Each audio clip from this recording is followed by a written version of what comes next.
All right, Wrestle Nation, let's get into it. We got NXT No Mercy tonight. I will be watching later on this afternoon. I got to mow the yard, and then I got to run the grocery store here after a bit and stuff. So it'll probably be later, and then get something to eat. So it'll probably be later, way later on this evening. It'll probably be over by the time I get to it, but obviously Peacock can go back and watch it anytime. I'll probably go to YouTube and watch the kickoff show first because I like the kickoff shows, but yeah.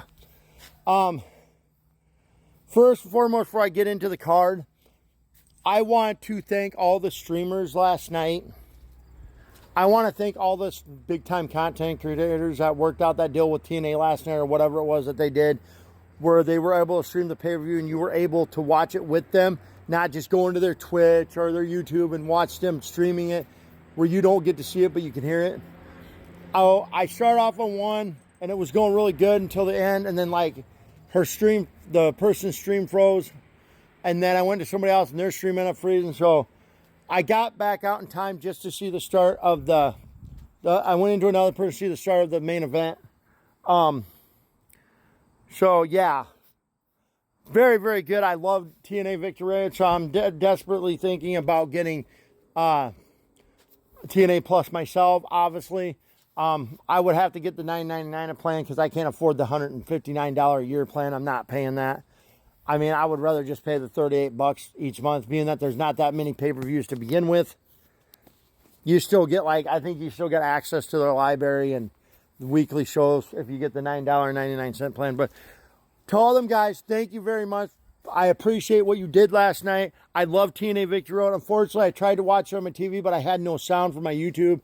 I don't think it was my YouTube because I went back in there later and checked on something else and I had sound, so I just think it was probably something to do with copyright or something. But so I had to watch it on my phone. Kept my phone charged while I was watching it, obviously. Plugged it in charge. But yeah, thank you for that, guys.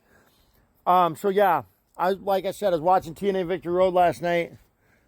So very awesome PLE. If you haven't watched it, go buy it right now. Go buy the replay because it was amazing. Anyways, 2 NXT No Mercy tonight. 6 matches on the card. We got 2 regular matches, and then we got 2 regular matches, and then we got 4 championship matches. Let's start with our first 2 regular matches. We got, obviously, we got the first match up. We got Josh Briggs, who I'm not a big fan of, taking on Bouncy Boy himself, Javon Evans. If you've seen last night, Javon Evans put on a heck of a show with Sami Zayn last night, tore the house down. I think he showed last night he's ready to come to the main card. And he also got announced at the end of TNA Victory Road that he's going to be taking on Leon Slater at the end of TNA Victory Road last night. So, Javon Evans stole the show with Sami Zayn last night. I think he's ready for the main card. And also last night at the end of TNA Victory Road, after Leon Slater successfully defended the TNA X Division title, it was announced that he would be taking on Javon Evans at Bound for Glory, and that's going to be a banger, maybe match of the year. But I'm going with Javon Evans to win the match against Josh Briggs. Next up, we have the only other singles non-title match on this card. We got a weaponized steel cage match between Jordynne Grace and Blake Monroe. Love both these ladies. I'm going to go with Jordynne Grace to win this, and I hope she wins this, and then they move her up to the main card. Obviously, I think Blake Monroe after this should be thrown into the title mix. But, yeah, going with Jordynne Grace to win this match. Then we get into the first of our championship matches. Yeah, I'm going with Jordynne Grace to beat Blake Monroe in the weaponized steel cage match. And then the first of our championship matches, we got the NXT North American Champion. So going with Jordynne Grace to win the weaponized steel cage match. Now we get into the first of our championship matches. So going with Jordynne Grace to win. Sorry, guys. My mind's elsewhere right now. Going with Jordynne Grace to win that weaponized steel cage match. And then, first of our title matches up, we got the Speed Championship, which used to be defended on the show called The Speed Show or something on X that got canceled now. So now the Speed title, men's and women's Speed titles got moved over to NXT. These Speed matches are 5-minute matches. So, we got your current Speed Champion, Sol Ruca, taking on challenger Laney Reed. I wouldn't be surprised if Laney Reed wins this since Sol is the North American Champion. I wouldn't be surprised if she drops his belt. But I am going to go with Sol Ruca to win this match. Second of our championship matches up, we got we got the NXT North American Champion, which is All Ego Ethan Page, taking on the challenge of Tavian Heights. Love Tavian Heights, but I don't think he's ready for the. I don't think they're going to put the title on him just yet. I'm going to go with All Ego Ethan Page to win this match.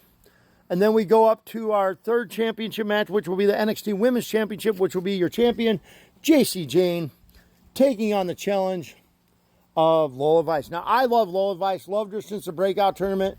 There's been 4 people that have, total 4 people between 2 women and 2 men that have won that breakout tournament and went on to cash in. And 3 of the 4 have went on to cash in successfully to become champions. Roxanne Perez cashed in successfully after the breakout tournament to go on to win the NXT Women's Championship. Obi Fema went on to cash in successfully and win the NXT North American Championship. And I believe, hold on. So yeah, Roxanne Perez went in to cash in her breakout tournament successfully and win the NXT Women's Championship. And then Carmelo Hayes and Obi Fema both cashed in their breakout tournament contract successfully to win the NXT North American Championship. Lola Vice is the only one that failed. I don't remember who the champion was. It might have been Roxanne Perez, but she tried to cash in and make it a triple threat, and she failed. But it's still a big fan of hers. She was kind of a heel back then. She's kind of the babyface now. But as much as I want Lola to win this match, I'll be rooting for Lola. I'm going to go with JC Jane to retain the title here tonight. I'm going to go with JC Jane to win this match and retain the NXT Women's title. And then I think Lola's getting called up. Or she should. Sorry, guys. I have bugs on my phone. And then probably which will be the main event of the night, we got the current NXT Men's Champion, Obi Fema, the ruler, Obi Fema, taking on the challenge of Ricky Saints. Most of you might know him better if you're just starting to watch NXT as Ricky Starks in AEW. He came back. He left there. He came to NXT. I do not think Ricky Saints is winning this. He shouldn't win this. I like him. I would love to see him be the champion, but I don't think he's going to, because I don't think unless Obi's getting called main card, I don't see him losing that title yet, because he only had it for 261 days. I think he needs to keep it for at least a year. So I would have Obi keep that title for at least another 100 and so days to get him to a year, and then have him lose it. I'd have him keep it to about WrestleMania time, and then lose it, and then get called a main card. Going with Obi Fema to retain. If I had to predict my top 2 matches I think will be the match of the night here, I would have to go with Obi Fema and Ricky Saints. By the way, I am picking Obi Fema to win that match. And the other match I think will be Lola Vice and JC Jane. There you have it. Enjoy the show. I'm out.